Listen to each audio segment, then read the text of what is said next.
Open the PowerPoint file you wish to have the Excel file linked to. Choose where you want to insert the Excel file.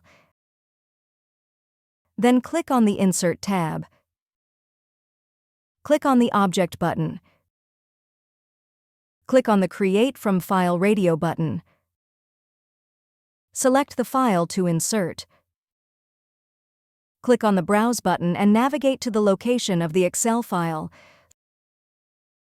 Select it and click OK. Check the link option. By doing this, any changes made on the Excel file will be automatically reflected on the PowerPoint presentation. Click on OK to finish inserting the file. If you found this video helpful, please click the like button and subscribe to our channel for even more helpful tutorials.